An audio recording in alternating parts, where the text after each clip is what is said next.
Thank you very much. Assalamu alaikum and good afternoon, ladies and gentlemen. In the name of the Almighty, the Lord of all mankind. Your Excellency, High Commissioner General Peter Giro, the Honorable High Commissioner of Kenya, Your Excellency, the Chairman of the Institute, Ambassador Khalid Mahmood, of course. He's a veteran, he's an elder statesman among the diplomatic corps of Pakistan.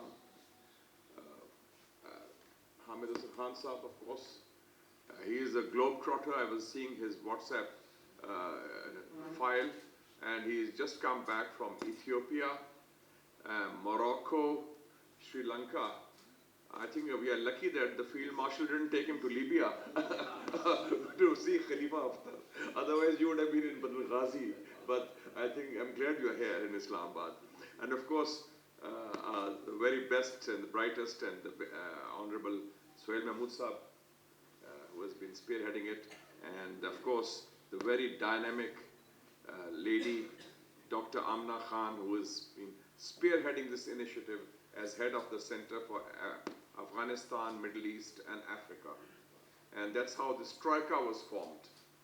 The Institute of Strategic Studies, Center for Africa, the Foreign Ministry, and the Pakistan Africa Institute for Development and Research, which I launched in this very building. And of course, on my left is the darling of the diplomatic corps, the very charming and elegant and impressive friend of Pakistan, Ambassador Karmoon. He is the Dean of the African Diplomatic Corps, and I also want to recognize the ambassadors and heads of mission from brotherly Sudan, and then there was South Africa and Tunisia also, and Zimbabwe, of course, yes, and Somalia also, of course. So, and Nigeria also, yeah. So you had and we also have a good visitor, Mr. Amjad Bhatti has come from Lahore, yeah, and he's also spearheading a business initiative. Where is Algeria? Oh, yes. Oh. Because no, the Algerian face is a different one. Probably.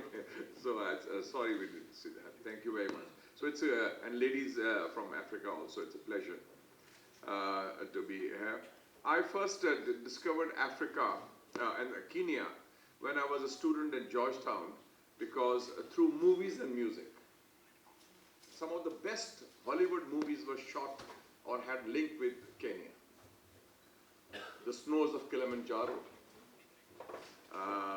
And then we had the Constant Gardener, it was also shot there.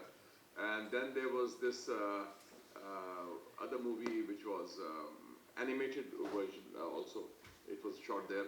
And Lupita Nyong'o won the Oscar for 12 Years a Slave for his outstanding acting also.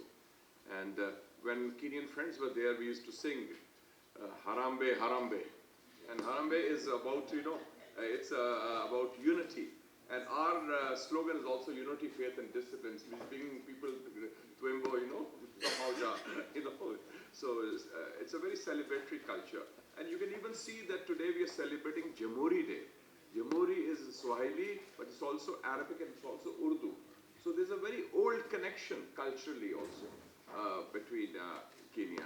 And I'm so glad that Ambassador Abrar has, I think, very clearly outlined, Ambassador Saab, well done, that you have mentioned that 30,000 people from South Asia, Pakistan, are based in Kenya, which is a very large expatriate community there, and plus the other areas you mentioned.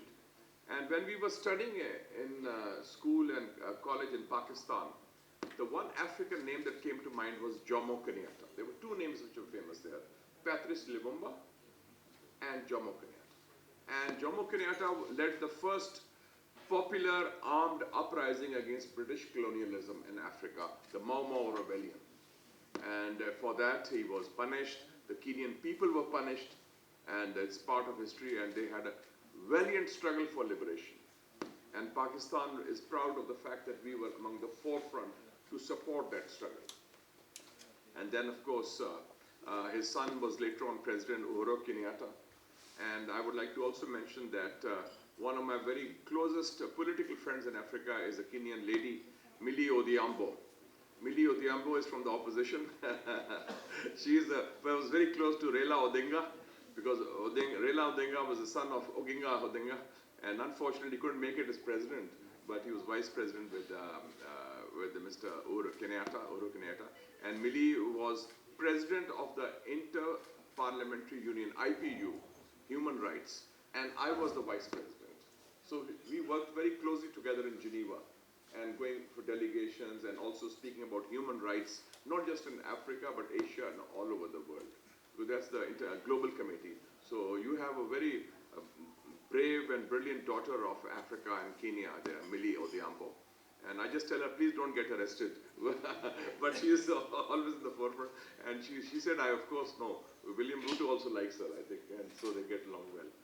And so Kenya also, like Pakistan, has a very vibrant democratic culture, and people speak up, people resist, people defy, and I think that this is a very important common element, because we are also part of the Commonwealth countries, we are part of the Group of 77, the G77, we are part of the non-aligned movement, and now we are part of a new initiative which is led by China, the Belt and Road Initiative, because Gwadar and Mombasa are part of the Maritime Silk Road.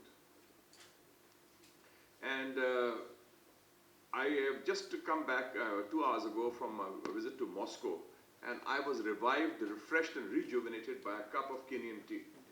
And that made a big difference. Yeah, it was amazing, you know. It, as the Americans say, it gave the zing, you know. The brain juices started working.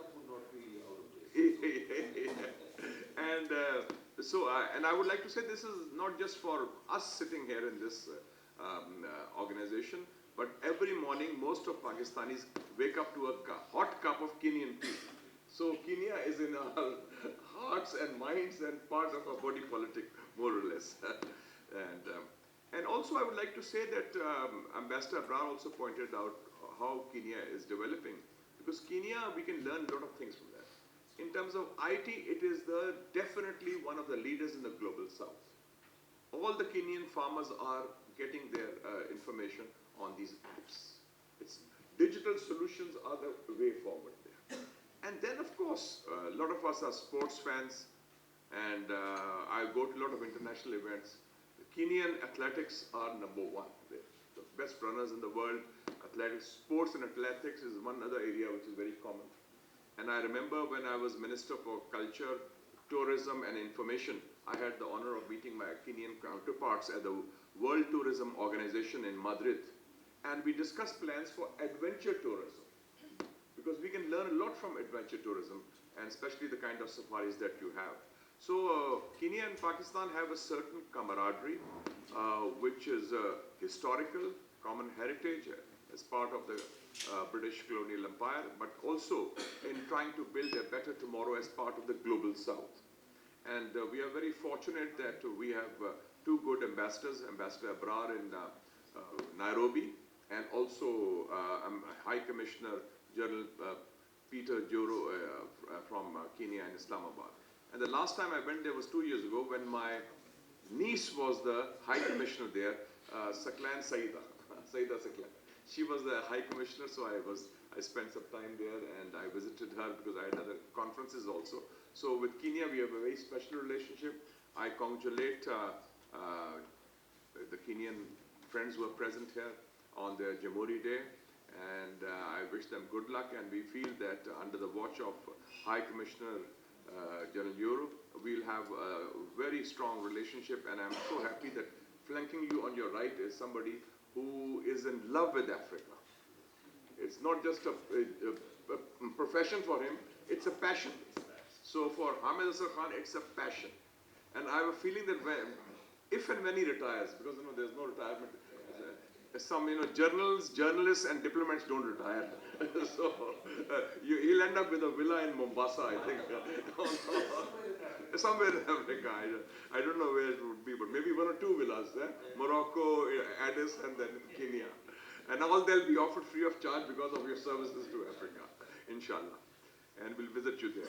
So I want to thank, and I also want to thank the Institute of Strategic Studies, because this is, this year I think this has been the 7th or 8th event, I think, 9th event.